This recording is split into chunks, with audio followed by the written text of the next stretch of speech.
So I am Samantha Baines. I'm ambassador of RNID, and I am joined by executive producer of Deaf U, Nyle DiMarco. Hello. Hi, good morning. Thank you so much for joining us. I'm very excited to have a chat with you. Now, I don't know if you know this already, but I am a member of the deaf community. I have a hearing aid. Here it is. Um, Cool. yeah, I Were, I have were you hard of hearing since birth? No, so I discovered my hearing loss later in life. I have hearing loss in one ear and wear a hearing aid, and I have two types of tinnitus. Wow. So I was super excited to hear about Deaf U and watch it because I'd never seen anything representing someone like me before. So would you like to explain what your hopes were for the show? Absolutely. Really, you feel represented by this show. Your feeling of being represented by this show really goes back to so much of what our goals really were. And my own experience on America's Next Top Model and Dancing with the TV or Dancing with the Stars, both reality TV shows where I was cast as the only deaf person. And I found myself being portrayed as very one-dimensionally on screen. My background was never really explored. My my experiences were never really explored. The questions seemed to always be about struggles and things that I've been challenged with in regards to my deafness. No one asked me about what it was like to come from a deaf family and how that was a utopia. So I wanted to really highlight the students at Gallaudet University because I wanted to really take a deep dive into their everyday lives, their likes, their dislikes, where they come from. And so much of it really comes down to our community storyline and what it would look like for Deaf U. Immediately I knew in creating the show that I really wanted to capture both ends of the spectrum. That was really key. I wanted to meet generationally deaf people like Tessa on the show. And on the other end of the spectrum, I wanted to meet people who were maybe latent deaf or were born deaf but had been raised oral or in a mainstream program and hadn't learned sign language until much later. Because we really wanted to portray that there is, in fact, no one right way to be deaf. I really like that because I'm learning BSL at the moment because I've come to my kind of deaf experience later in life. And I really enjoyed the fact that there was representation of people the same as me, but then also the elite, people who were born deaf. And am I right in thinking you come from a deaf family? Are you part of the elite? Absolutely, absolutely. But also, elite can carry a meaning if you go to a deaf school growing up. It could essentially put you into that group. Yeah, I would say if you were from a deaf family and from a deaf school. So it's not like Mean Girls. Yes, and I also went to a deaf school growing up as well.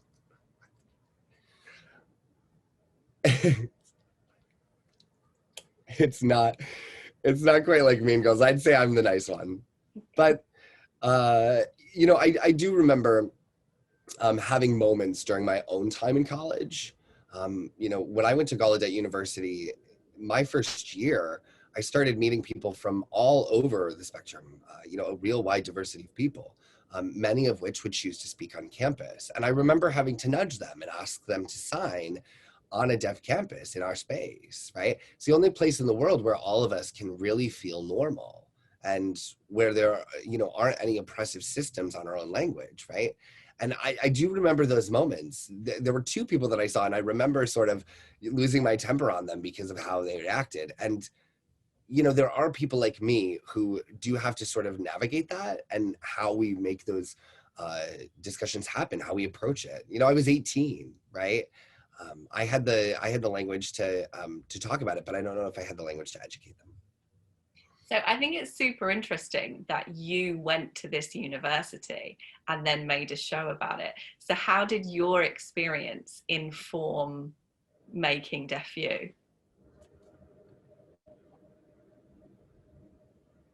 Well, I think going to Gallaudet was such an incredibly helpful experience.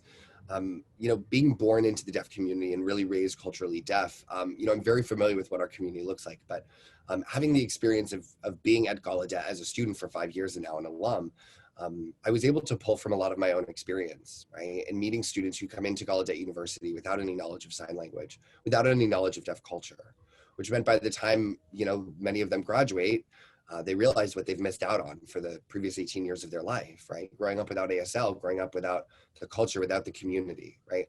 My own experience of seeing that, had I never gone to Gallaudet, I don't know if I would have the sort of perspective to bring to the table at DeafU. And I really do think that that was key. Now, the cast members on DeafU, like say Daquan and Rodney is a really great example. Both of them really show what 95% of deaf children in the world really experience, right? Both born to hearing parents, both come from a very different background. They really represent the majority, right? In fact, generationally deaf people in our community only make up about 5%. So we're very much the minority. It was really key to have them in the making of the show. It was kind of a revelation for me watching, because I now rely on my hearing aid and lip reading, and I've never been in an environment where the main language was sign language, and I was like, I want to go there and experience that. Was that part of your idea for the show? Did you want to shine a light on not just the deaf community, but those experiences that are out there for young people?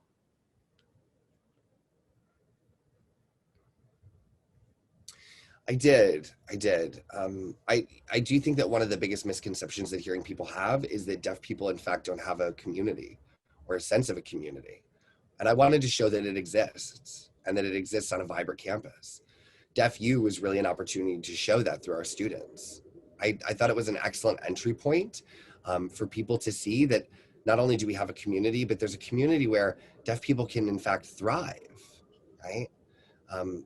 Gallaudet is not just, one experience for us in the community. I mean, DeafU cast are from all over the US. They have their own communities where they are. And so I thought it was really key to show it, but I wanted to also show that deaf people are in fact everywhere. And if you can't find us, look harder, that's all. Nice, I like that. And you mentioned the core cast come from all over the US. How did you go about finding those people that you spotlighted in the show? So I joined the project once casting had already begun. The casting process was well underway by the time I was a part of the casting process. The director actually was from Austin, Texas, which is one of the largest deaf communities in the world. There's a very large deaf school there as well. And so, the community, while we are very big, we also are very tight knit. And so by a few degrees of separation, I got in touch and we started working with the specific people that they had already cast and looking at their friends. And we just expanded at that point. So we essentially took what they already had on the table and met with other people. When I had a few meetings with the executive directors and then finally with the cast, I had explained to them that, after looking at all of the video reels, we needed more diversity, right?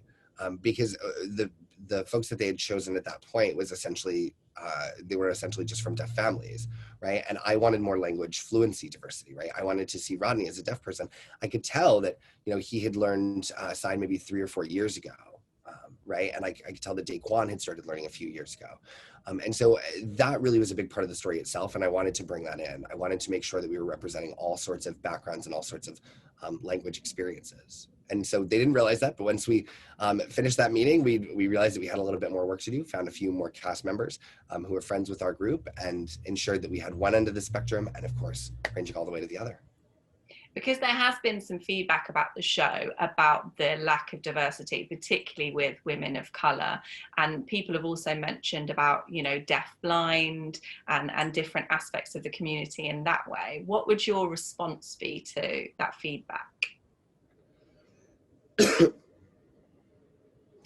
I mean, it's absolutely valid, right? It's absolutely valid and very much constructive feedback that we can build on. right? The goal of this show was never to leave it at one season and to one experience. The goal has always been to really stretch the boundaries of what we're able to do. And I believe that any show can always be doing better. For season 2, it's been our goal to provide a deeper dive, right? And to see a group of friends that is even more diverse. So is that a little secret that you've released? There's going to be a series 2? Fingers crossed. Netflix needs to give us a call first, and as soon as they do, we'll get a season 2 in the works. Oh, I thought we'd got an exclusive there. I was excited. No, unfortunately, but hopefully. Fingers crossed, fingers crossed. So we've had a few questions in from our RNID audience that I'd love to put to you. I mean, the main question that I should ask first that a lot of people asked is, are you currently single? I am currently single. Yes, single and free. That's what we like to hear. I'm here for the people asking their questions. More relevant. I'm open to it, absolutely. Open to a relationship at any time. More relevant to what we're talking about today, Deaf You. A couple of people have tweeted us and got in touch. They've asked, why did you focus on people's lives and stories in Deaf You rather than the education?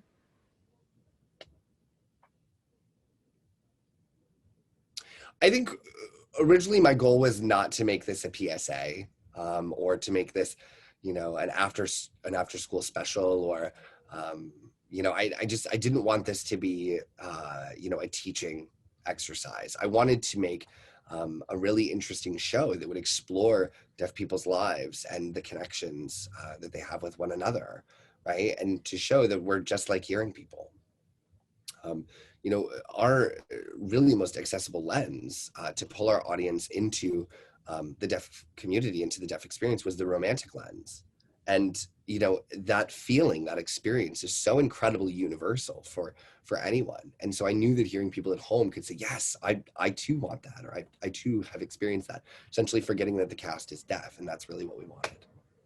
I think that's so true. I was actually interviewed about what it was like to have sex as a deaf person. And I was like, pretty much the same way you'd have it, I imagine. Right. Right. I mean, exactly. I think people have weird preconceptions on what it means to be deaf. And that's why I personally was excited about the show, because it shows that you can drive and have sex and live your life. Right. I do think that it's quite interesting. Obviously, we're a hyper marginalized community, of course. But over the years, we have felt a responsibility to constantly educate the hearing public. And we have to educate them so much that it has in fact become ingrained in our DNA, right? Deaf U broke ground and really broke the mold and the formula of what we're seeing used to, right? But now the community is in fact taken back by it, right? We're so used to educating that we're not used to seeing ourselves just as we are. And so this is an approach and an experience that we all have to navigate, essentially to normalize who we are, right? Within the majority, if that makes sense. Definitely. So we've had another question from our audience. Deaf U face criticism that deaf writers and producers should have been involved in the show. Why weren't they used?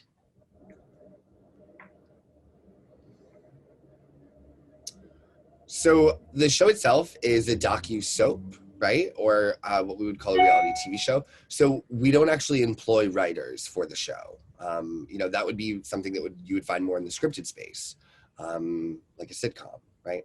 But we did in fact hire roughly 50% of our production crew who were deaf or had some sort of hearing loss. This was the first time in history that this had ever been done. We had deaf loggers on set. We did have deaf producers in the field.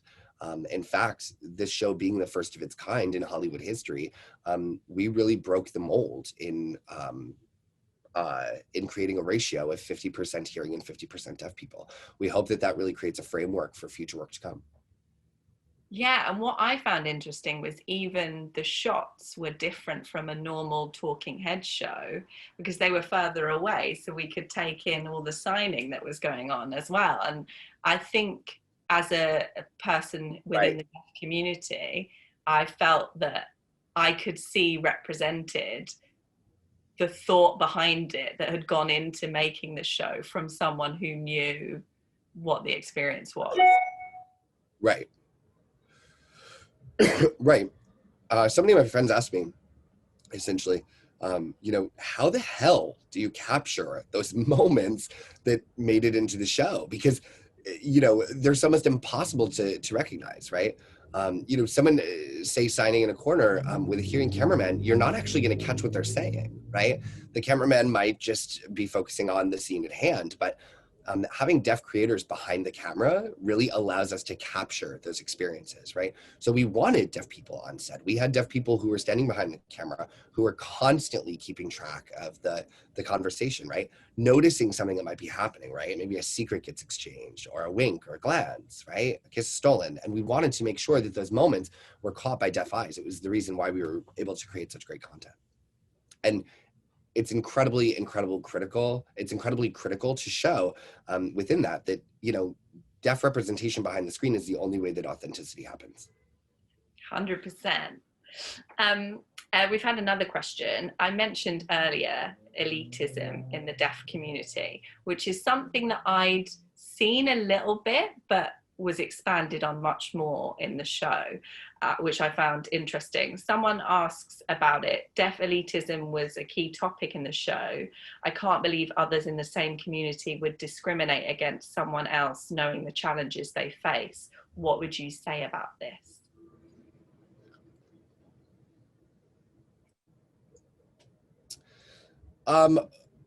As I mentioned before, my experience at Gallaudet, I had a moment, right, at 18 where there were people talking on campus, and, I did find myself losing my temper a little bit. I do think that the elites are quite protective of our community and our culture because essentially they are the carriers of the culture, right? They are the carriers of the language whose role and job it is essentially is to pass it down over the generations. Over the last 20 years, deaf schools in our community have started to disappear, right? ASL itself is on the brink of extinction. I do think that so much of it comes from a place of panic, so much from a place of fear. And, I of course want to see the ASL community thriving for many, many, many more years. And I think that's something that I share with a lot of other elites who might be taken a little bit wrong, right? We don't want to, see a watered down sign language essentially that, starts to blend with English. It's very dangerous to the health and to the continuity of our language. So I think there are just a lot of strong feelings about passing down the culture and passing down our community, but it's critical that we all sort of analyze and self-reflect on what our place is within society and are we using it appropriately. And I think it's interesting that you've used your profile for activism. Do you think that that's something as part of the deaf elite, you've sort of felt the weight on your shoulders to carry forward the message and promote, speaking with sign language and sharing the values of the deaf community? Yeah, I do. I would say, deaf people like me who, come from a deaf family and went to a deaf school, we only make up 10% of the community, right? That's a very, very small minority, right? And over the last 5 years in this industry within Hollywood, I've only ever wanted to work to shine a light on the community and to see them do well, right? And that has to have a place in every bit of my work, right? It was such a big driving factor behind why I wanted to make Deaf U, because it really debunks all of the things that people have told me over the last 5 years, people have expected over the last 5 years. It shows our community and our culture at the same time. And, I think it also spreads out that burden a little bit that you mentioned, right, to other cast members who now are able to represent the community along the spectrum, whereas it's not just one voice speaking for a collective, because that's impossible. Yeah, and I think it's interesting that you mentioned earlier that you were the only you were cast as the only deaf person in America's Next Top Model and Dancing with the Stars. And how have you found the industry and navigating the entertainment world as a deaf person? Because I know I'm an actress and author, and I've never had an audition for a deaf character for someone with hearing loss, a hearing aid. A lot of the time it's not mentioned when I audition.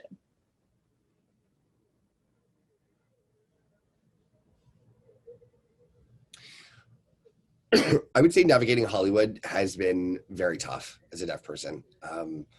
There are, so many people in the community who I think maybe still don't realize, or perhaps, they think that I have a lot of power, but in fact I don't, right? It's very much a hearing world out here. And, the hearing world really does have all the power at the table.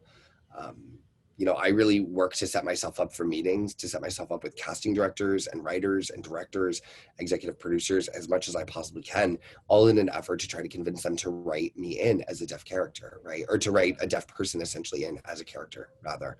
And I always get the same response. I love you. I love your work. I love your acting. We think you're great. But we have to figure out how to write you in because we just don't know how. And my first response is always, work with me. I can help you.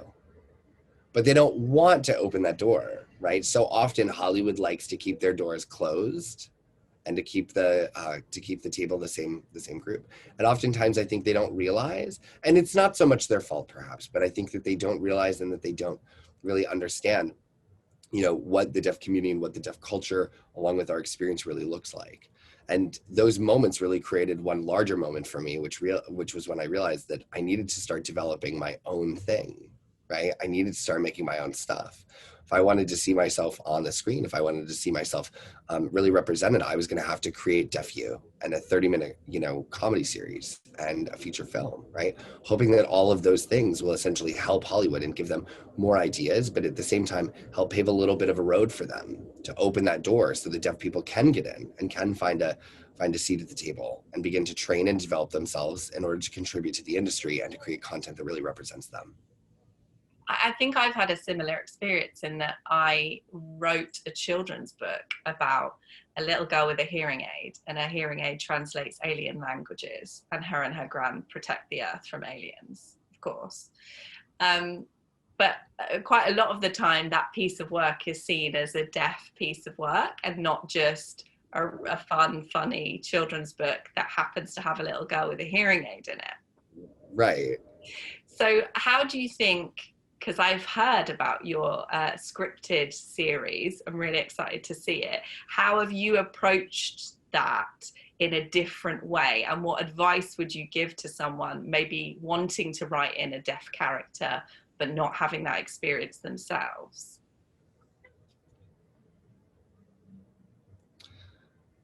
Well, I would say, first and foremost, speaking of writers, hearing writers specifically, I would say, pretty obvious, right? Look for a deaf person to work with, right? Hire those people as maybe story editors or just contributors. Find ways to open the door to deaf people and, pull that seat up at the table, right? And in writing a story about a deaf character or a deaf role as a hearing person, it's impossible without the collaboration, right? From, researching and watching YouTube videos, you're never going to find the authenticity that's really key. And I do think that, I've seen it over and over and over again. People say, I don't know where to start. I don't know where to start. Don't even get me started with that bullshit. If you can find them on the Twitter, if you can find them on Instagram, and if you can find them on YouTube with a simple Google search, then don't tell me that you don't know where to start. We Google 20,000 times a day. You have some options. But I mean, ask me that maybe 20 years ago and I'd believe you. But today, absolutely not. I mean, it's literally 5 extra minutes of homework. That's all I ask. And look, right here, 2 people with different sides of the deaf community straight away. So job done. So we've got another couple of questions that we've had for you from our audience. Someone said they have mild hearing loss and they loved the show, but their friend who is profoundly deaf didn't like it so much as she didn't think it portrayed her experiences well enough. What would you say, we've covered it a little bit, but what would you say about representing the wide deaf and hearing loss community? And how did you handle the pressure of that representation?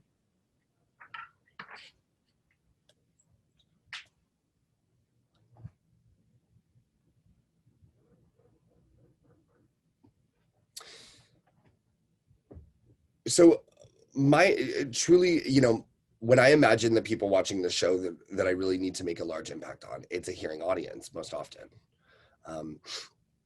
Again, people from the deaf community for years and years and years have, really been looking for this representation, right? We want to see everything possible represented on screen. But it's impossible to see each individual person represented on screen exactly as they are, because no one deaf person is the same, right? And even so, the wider audience is still learning from the representation that we've had an opportunity to offer. For now over 100 years, since Hollywood has existed, we haven't really had our own positioning, right? We haven't had our moment. And so, it does feel like, why give everything in season one, right? There's a bit of a game here, right? Hollywood has been craving something like this, and the audience at home has been craving something like this, right? People with mild hearing loss being represented on this show, seeing that, the culture is out there, the community is out there, it's a huge deal for me, of course. But, for the deaf community, we watch the show and we realize we're just scratching the surface here, right? This is just the beginning. And essentially both sides are right? We're not going to give you everything in season one, because we want a season 2, a 3, a 4, a 5, a 7, a 20, right? We'll take you deeper, but you take us there. And so it's just, honestly, it's a game of chess. Well, I'm looking forward to season 20. It's going to be great. And so with Deaf U, do you think that your audience is hearing people, or the deaf community, or both? I would say that our biggest audience is probably hearing people. The deaf community, of course, well, we're big, but proportionally within the population, I'd say, the larger audience will be a hearing audience.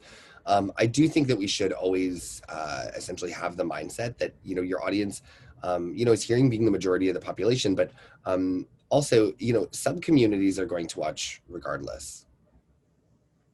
And do you see Deaf U as the beginning, or would you like it to be the beginning of a kind of wave of new shows featuring the deaf community, written by people with hearing loss and deafness? Yeah. I do hope to see Deaf U essentially as a tool that the entertainment industry can use and emulate in creating deaf characters, deaf storylines, drawing on deaf ideas. Again, us being able to hire 50% cast and 50% crew who were deaf essentially helped us build a little piece of our deaf empire to claim a stake in Hollywood, right? We hope that later we have, producing rights, that we have producing power, that we have production companies and real content being developed in 5-10 years from now. The deaf community really will have a hold in and a place in. Deaf U really essentially worked to open many, many doors. I like that you call it the Deaf Empire. Will you be the head of our Deaf Empire?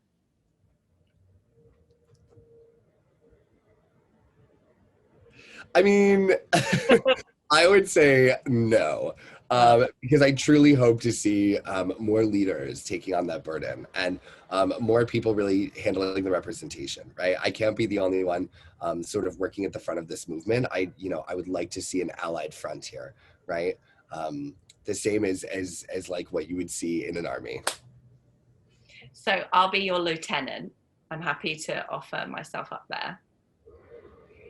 I'm good.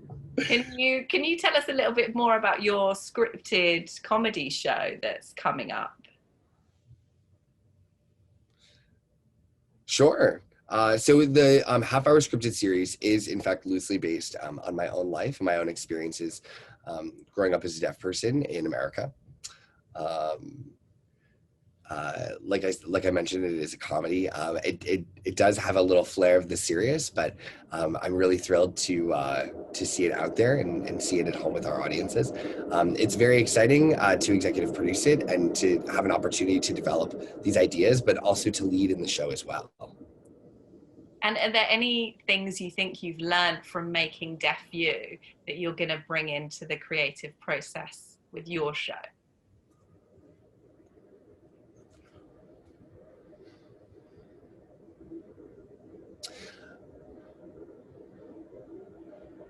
I mean, I would say things that I've learned from Deaf You really stand out so much in regards to the deaf experience, and that it's so much broader than even I could have imagined, right? I've been so interested to hear who actually feels related and who actually feels represented by people on screen, and I want to see more of that. I want to really continue that, and really offer a slice of deaf life in my own show.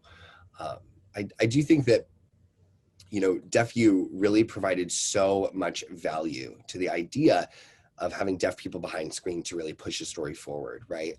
And I hope at some point we'll have 100% deaf people behind and in front of the camera. So I'd say that's amazing, yeah. And do you think so far, since you've been kind of in the limelight, have you had a moment as a deaf man where you've thought things might be changing, people are listening to me, we're getting representation?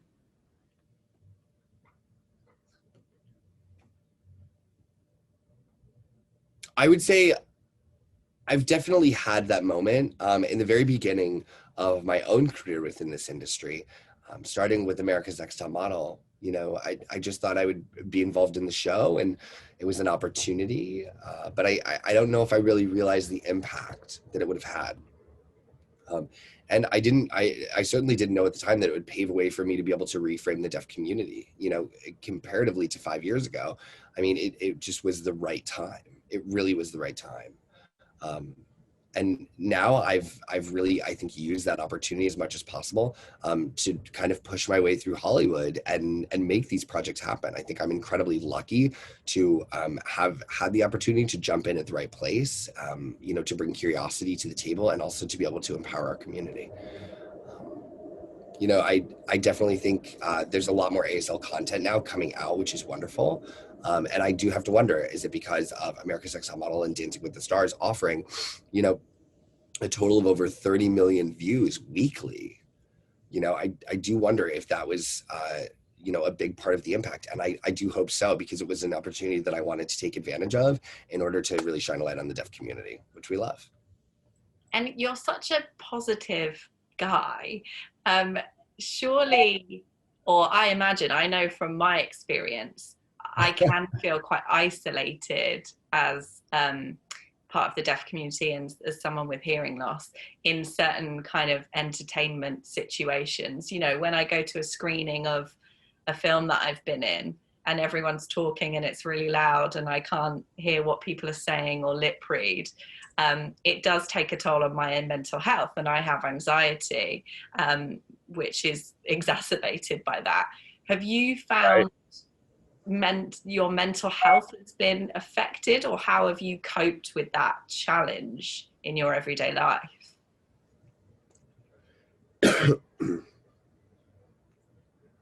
I mean, I always say that, you know, hearing people give me anxiety. You know, networking parties, events, award shows, any sort of premiere, you know, a lot of the press. 5 minutes before, I really have to pump myself up, right? And I often find myself saying, do I want to go? Do I even want to go? It's not like I'm going to be talking to that many people anyway. I don't want to, you know, maybe I'm not feeling comfortable with hearing people that night. It's a lot of emotions, right? And it definitely takes quite a big toll on you, for sure. But in the end, I always do go, and I always try to put myself out there. And I sort of make a deal with them, right? I smile for them and they help move us all forward, you know? And usually I'm there for 45 minutes and I leave. And I always tell myself that I don't have to stay for 3 hours, right? It's just 45 minutes and then I can go back home to the comfort of my couch. And I'd say that's how I cope. And also, you know, I do think that I'm very fortunate Growing up, the majority of my life was in the deaf community. And I still I still have a lot of deaf friends, of course, my whole family. Um, but now having that, it feels like I sort of have this safety net, if you will, right? Like I'm not going to lose my friends. I'm not going to lose my family. I can bear a little isolation for a few minutes, or a few hours, because I know that I'm always going to go back to a safe, loving, warm place. And so I consider myself very fortunate. I saw a TikTok, I think it was, that you did where paparazzi was shouting at you, and you were like, I can't hear you, so there's no point in shouting, just take your photos. And I think I have the opposite problem of they shout at me and I try to hear them, and so they end up taking photos of me going, what? But thank you for sharing your experiences, because I felt like I could relate. Yeah, absolutely. Honestly, this was a really fun interview. This was a pleasure. And these are really great questions. These are definitely more than the typical interviewer. A lot of fun. Well, thanks. I'm going to put that on my CV. Put Nyle recommended. I just wanted to ask you a few more questions about what's going on in the world right now, because obviously we're in the midst of a pandemic. People are wearing face masks. For a lot of deaf people, that's quite isolating and difficult to cope with, especially if people rely on lip reading. I know I do. How have you sort of dealt with this new world of face masks, and have you found it's affected your life in any way? Oh man, I lip read a lot. If I go to the grocery store, I have to lip read. If I'm getting coffee, there are a lot of situations that I rely on lip reading very heavily in. The mask has been a very interesting experience for me. Um, some cashiers I know are super pissed off at me because I can't hear them, right? And they might ask like if I want a bag, but obviously I can't see them talking to me, right? So they think they're talking to me, and I'm just completely ignoring them. So I get these angry faces a lot, and then I'm like, no, no, no, no, I'm deaf. It's not a rude thing, but I do think that everyone is going through something right now, right? And I definitely can't blame anyone's specific temper. More of a lack of awareness. It's just something that I've really sort of made peace with and have started to move on. I do feel a lot of concern for deaf children. Like I mentioned, 95% of them do come from hearing families. With deaf schools not being open, it means that their access to sign language is now very much reduced. 75% of hearing parents out there don't actually sign with their deaf child. So what we're facing is a crisis to language access and to language acquisition. We want to make sure that we're still building a foundation in language for those children, even when they go home and don't have so much access to the language. So I would say I'm more concerned about that. My concern about lip reading, I think I can bear it. Well, I think that's interesting. Is there any advice that you'd give to parents, so hearing parents with a deaf child? How would you say, are there Yeah. any steps that they should take other than learning sign language? Yeah, absolutely. I think a lot of parents, typically don't worry about learning sign language because, um, you know, they feel that they shouldn't be learning, language at the same time as their child, and that their children won't benefit as much. But in fact, it's the opposite. If you learn sign language alongside your deaf child, you're going to find it's in fact the best way to do it, right? You don't have to have any sort of pre-built knowledge in the language or any sort of fluency before having a deaf child to learn. And sign language is really fun. Doing it with your kid is a really great way to develop an awesome bond with your child. I mean, learning a language together, that's beautiful. And truthfully, who wouldn't want that with our own parents, right? In regards to finding American Sign Language out there, YouTube has a lot of wonderful deaf creators. It's important to make sure that you're following someone who is in fact deaf, and using the right signs. But you can also download the ASL app, which is great. It's got over 1,800 signs, and it's really incredible. I think it's really interesting that sign language isn't universal. And I guess speaking languages aren't universal. So you know ASL and I'm learning BSL. Right. Do you think we should have some sort of worldwide SL that means that we can communicate cross country? Because that would be cool. To be honest with you, I don't know if I would be the biggest supporter of it. You know, language in general follows culture, right? And so I think it would be impossible for us to have a universal language, because culture, of course, is not so much universal. You know, same with spoken languages. Remember, if they started with Esperanto a few years ago, and it was a huge failure, simply because, you know, the cultures weren't willing or able to accept it. So I don't know, but you know, fortunately for us as deaf people, we gesture, right? Which is in a way a form of universal language, right? We're very good with our hands. People from countries outside of the US are often quite, you know, talented within the world of gesture, and we tend to be more animated, so that helps. Yeah, because there's definitely BSL words that I'm learning that are very similar to ASL words. And we've definitely picked up your Trump Yeah, sign. yeah, yeah. That one's a keeper. Um, you know, a lot of sign is innate or intuitive. You know, so of course you find a lot of them similar. So some no, but many yes. So I thought I could teach you a BSL sign that kind of represents my experience of the pandemic. Um, and I'm not sure what it is in ASL, so we'll see. So I'm going to teach you the sign for rosé wine, which is rosé wine. What? Wait, it's rose wine. Rosé wine in BSL. Interesting. I don't know if I've ever seen that before. I know a very little bit of BSL. We actually spell here in the US, we spell rosé wine.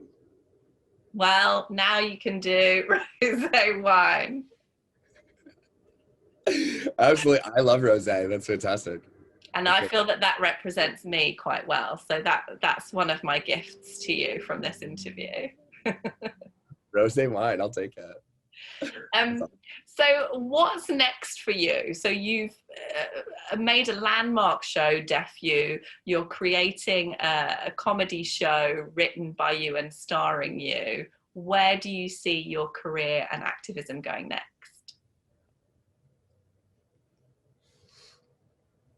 Well, I do have another Netflix a documentary coming out in 2021 that follows a deaf boy actually at my own high school alma mater, which is in Maryland. So I'm really thrilled about that. I'm looking forward to seeing the audience at home's response to it, of course.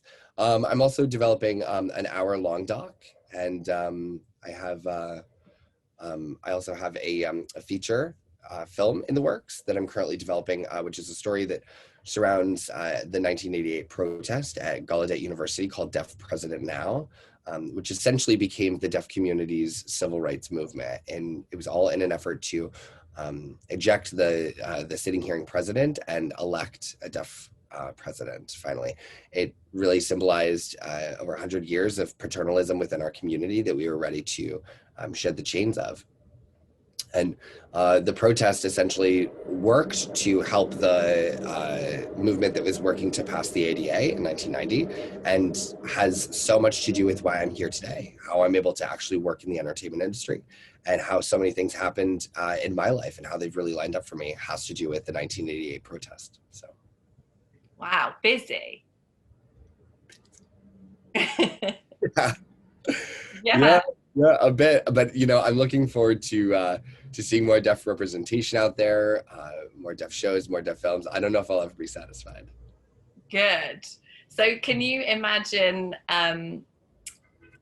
you know, if there's any deaf children out there looking to follow in your footsteps, or young people or adults who want to be in the entertainment industry, be an activist like you are, what advice would you give them, or what would you say to them? Mm. Um, I think I would say my advice is twofold. One, obviously, never take no as an answer, right? If you get one no, that means there's a lot more doors to choose that are going to open for you. And also, use your uniqueness, use your difference as an asset. Use your skills, and also use your social media as much as possible, right? So many people are being found and discovered now on social media because they're acting on TikTok, or because of their editing skills, or because of their look, but they're out there doing things that are so different. Now the playing field has really changed. It used to be that you had to start with an agency, you would move to LA, or you would move to New York, but now you can live in Iowa and become an actress or an actor. That's part of I think the beauty of social media. And you can also become an activist, right? Or just an ally online. And I would say those are really the two biggest pieces I could offer. I think that's great advice and very inspiring. Just to Yeah, I mean, it's honestly how I ended up starting. So it feels very true to my own story.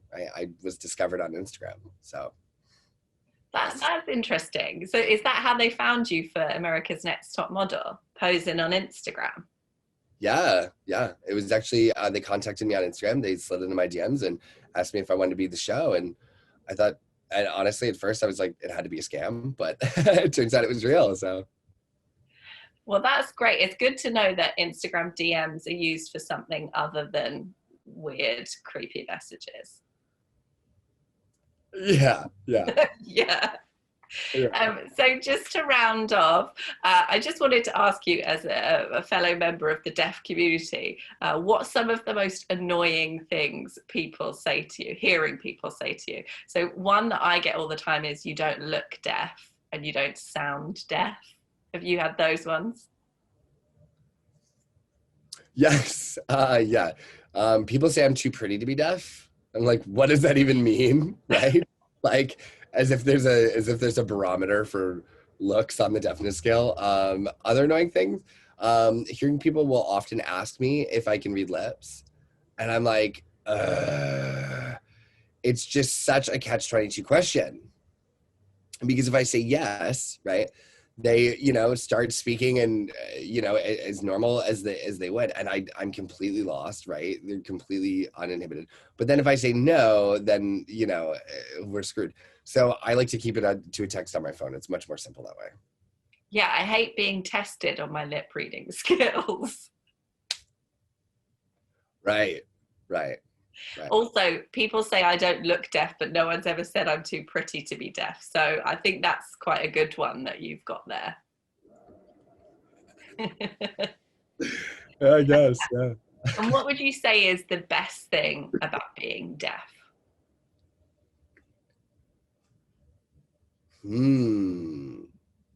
Oh, there's so many things. Oh, What's your number one? I would say, getting to know ASL, sign language.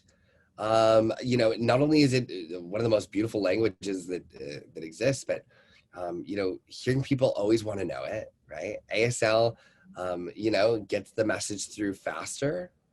Yeah. Oh, I would say, and then if I had to choose a second, I would say deaf culture. Deaf culture itself, it's so hard to explain why it's so incredible, but it's beautiful. It's beautiful. I mean, once you've experienced it, you'll understand why we want to preserve it. It's unbelievable. I'd say that those two are definitely the top best reasons why it's great to be deaf. And what's the most annoying thing about being deaf? Is it just hearing people being annoying?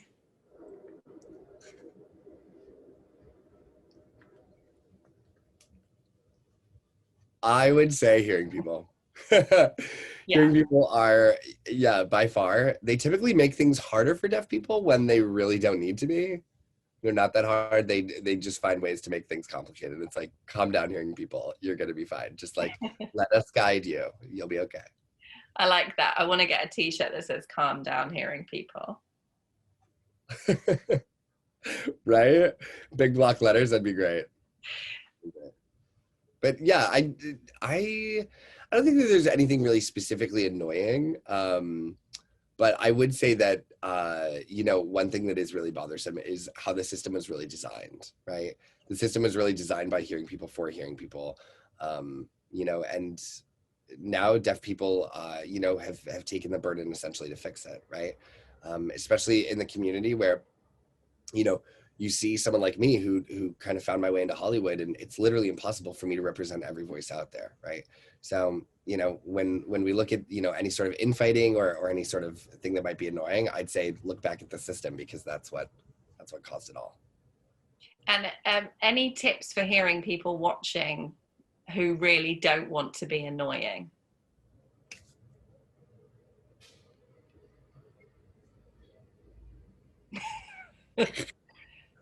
Uh, mm, I would say don't assume.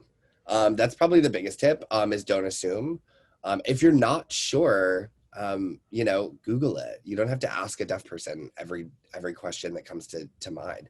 99% of the time, the answer is going to be there. Sometimes even in the first search result. So, you know, if not, I mean, all right, try to tweet it out, see what happens. But yeah, chances are you'll get it on Google.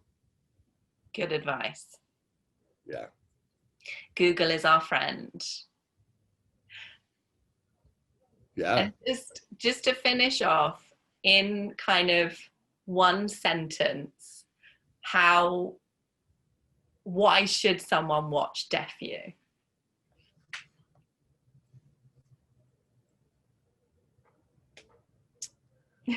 Oh, so many reasons. So many reasons. I would say number one, if you're curious about the deaf community, if you're curious about what I mean by deaf culture, you know, if you want to see what it's like at the world's only deaf university, watch it. That's all. Perfectly done. Thank you so much. I've really enjoyed interviewing you, and thank you for laughing at my jokes. Of course, it was my pleasure. Thank you so much for having me.